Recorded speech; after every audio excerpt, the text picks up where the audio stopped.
what do you think in general about, like, I feel like this is something that our society's trying to figure out, that he's taken a firm position on, that I think is helps explain a lot of his popularity, is this question on the response to what accounts for success. Like, when you see somebody who's successful, is it because they worked hard, or they merit that success, or is it because they have privilege and power that was given to them without merit?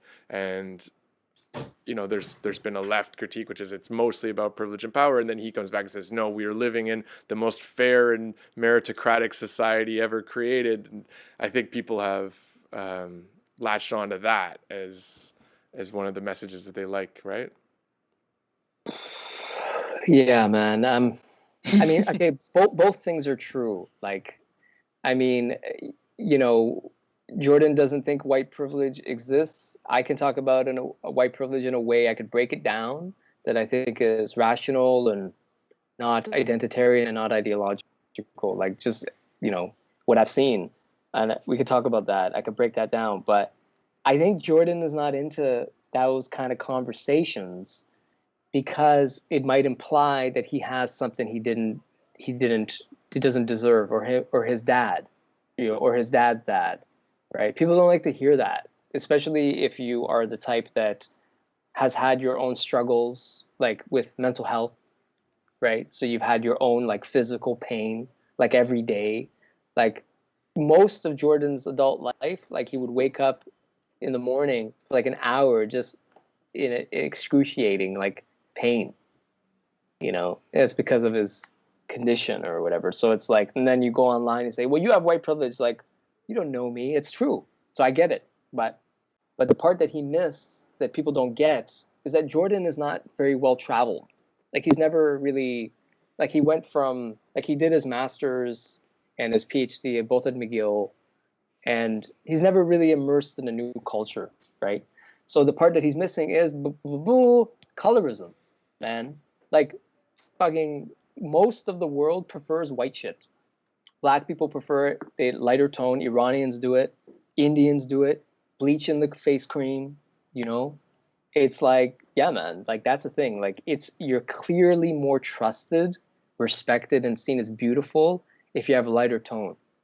You know, so Indians look at Persians, say, "Oh, you're so beautiful." Persians get nose jobs to look like Nicole Kidman. Yeah. Like, it's so obvious. Like, but you would only know that if you experienced it and if you're not Yeah. ideological. You don't have to Yeah. travel the world to understand the world. But if there's an ideological block that says, well, if they want to change their nose to be like Nicole Kidman, that's their choice. What does that have to do with me? It's like, no, the point is that most of the world outside of like queer theater and like BLM, like anti-racism shit, like you have like a guy who's like a quarter black and he's like I'm from the Zulu nation.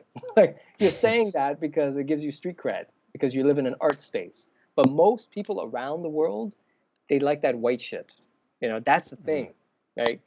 So anyway, what I'm trying to say is, yeah, what you asked me about, like, privilege and like hard work. My family is a good example of just kind of like hardworking people. We always bought Civics and Corollas, like, and we came as refugees in a welfare motel for like first year in Scarborough, and and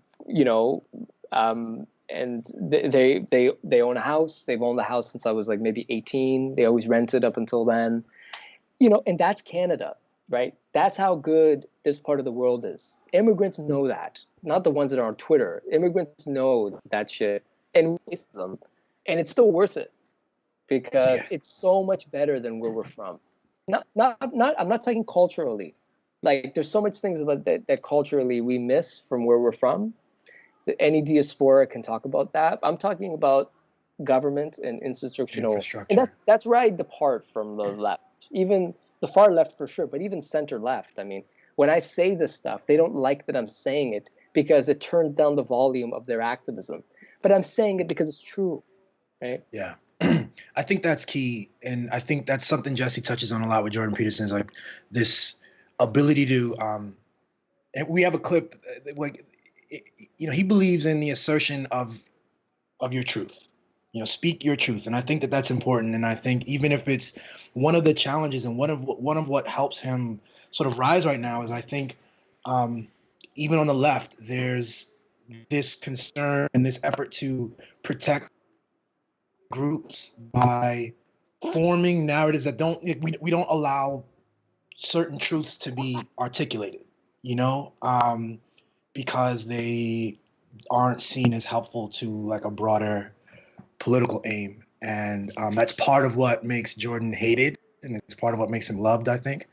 I guess that's all I have. But he also plays that game. I mean, for somebody who's so deep in academia and understands concepts like logical fallacies and how to construct an argument, when he takes on stuff like white privilege, he participates in the active use of fallacies, right? So he'll say like, this is why white privilege, and my experience with him is when he starts to raise his voice and use words like wrong and whatever is when I know he's out of his lane. And he starts to talk about like, well, if these people are really interested in white privilege, then they should be interested in tall privilege, and he starts listing out all these other things that are statistically shown to contribute to whether or not somebody is trusted or seen as beautiful or rises in organizations or whatever. And he does this kind of switch thing where he makes it, what about, exactly. So it's and then he comes back and said, and that's why white privilege is bullshit. It's like, well, no, you didn't in any way show that white privilege is bullshit. You brought up another interesting point, which is like, there's a whole lot of other forms of privilege, but you didn't take this down at all. And then this thing gets 8 million views and gets put as Jordan Peterson destroys SJW white privilege fantasy or something. I don't know. See, the way he's going about it shows that he's defending himself personally and his dad. Because he's saying, well, okay, exactly what you just said. Okay, but yeah, what about tall privilege or city privilege or having two-parent privilege? What about that? It's like, yeah, dude, privilege. Yeah. Okay, so we agree, right? White privilege is in there too, right? It's like, no, I didn't say that. It's like whiteaboutism is usually a clue that you're right. Like the whiteaboutism. I think another thing we can add on there for like why he makes these choices is, I mean, again, he's a clinician. He's conservative. I think he's really distrusting, like you said, of mobilization. In his mind, he wants people to be a bit humble about what's possible to change as a group. He believes the most interesting changes occur individually, as if each of us manifests our best selves and takes on, you know, the fullest extent of our responsibilities in life, then collectively things will happen. But it really has to be rooted in the individual choice. And I think there's limits to that. You know, I think that you can't. There's certain problems that are social. So certain problems that need collective style. I think one of his biggest mistakes in my view is that he throws that out the window. He has no time for that. And I think it's partly rooted, I think, in his practice and his as a psychologist. You know, is he a psychologist? Is that correct? Yeah.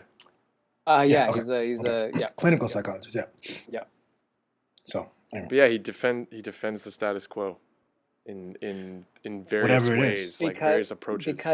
Because it's personal. That's how he sees it, I think. Mm-hmm. Right? It's like, you know, you're implying that I didn't work hard, so I'm denouncing this ideology.